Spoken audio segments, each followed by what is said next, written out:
This is Victoria, and I wanted to share with you guys the two biggest mistakes I've made as being a Beachbody coach. When we start this business, we go in with kind of blinders on our eyes, not because we choose to be blind to certain things, but just because we don't know better. And so I wanted to go ahead and share my biggest mistakes with you, so perhaps now you can implement what I've done wrong and use that to move your business forward faster. When I first started, I was told to put your husband on your weak leg or put your spouse on your weak leg.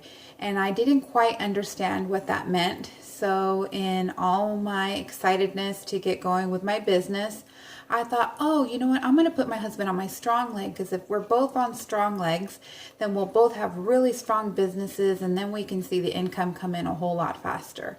So that's what I did. I put my husband on my strong leg and just kind of let things go from there. And now, several years into the business, I realized what my mentor meant when he said, put your spouse on your weak leg.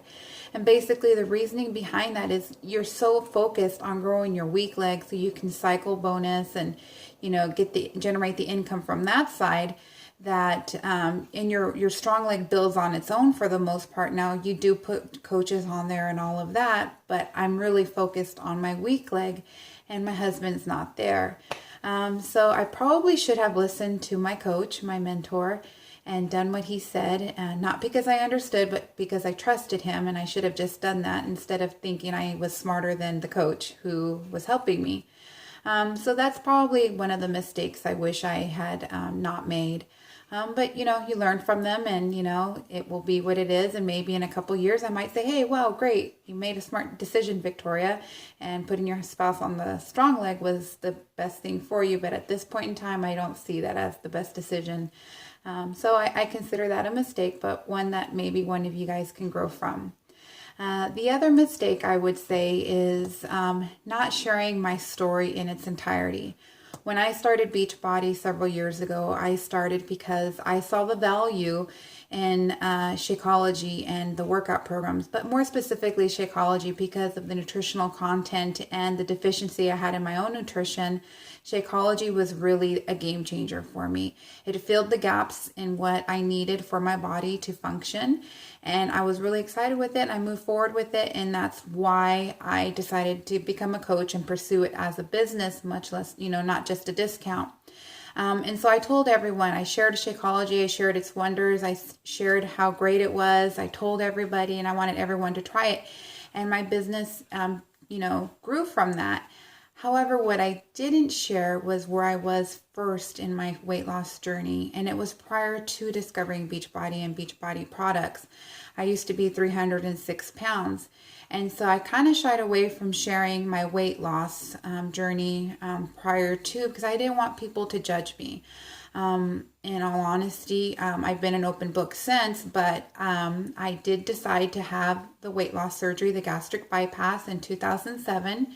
And the reason I did that is because I felt I literally had no choice. It was either die or lose weight. And so I made the drastic decision to have the weight loss surgery because I didn't know of any other viable option that could actually work. And so what Shakeology and Beachbody fitness programs did for me is they gave me the tools to maintain the weight loss and to actually grow muscle and become stronger. And so I attribute my maintenance and even toning and tightening to Beachbody and its nutrition with Shakeology. But what I was always afraid of was sharing with people initially how I had lost some of that initial weight, just again because of fear of judgment. But then I realized that's who I am. That's what my story is, and that's why I discovered Beachbody, because I was really struggling and getting sick a lot because my nutrition was lacking, and I didn't know what to do to make that change. And so once I discovered the nutrition aspect of it, it just really became my easy button, and that's why I shared it with everybody, because it was such a life changer for me. And then once I chose to share my entire story, not just snippets of it, I realized that there was a whole population out there that I was now reaching that I had been previously alienating. So people may not have known that I used to be 306 pounds. They might have only seen me, between 140 and maybe 155 when I was, losing weight or, gaining muscle. But they didn't understand who Victoria was as an obese person. So once I became more transparent in that, I think I really started connecting with people a little bit more because they could relate to me differently. So people understood that I had a struggle, that I had a success, and there was nothing to be ashamed of.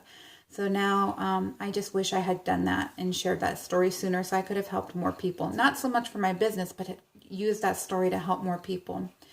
And I would say that lastly, one of my mistakes from being a Beachbody coach is, not being as accessible as I would like to certain people. I work full time and I do Beachbody in my extra time, and it's been very successful for me. However, what I failed to do is utilize my husband as much as I should, because he is a full-time stay-at-home dad, and that is because of Beachbody. So he is my asset. We've used Beachbody as an opportunity to allow him to stay home to raise our kids.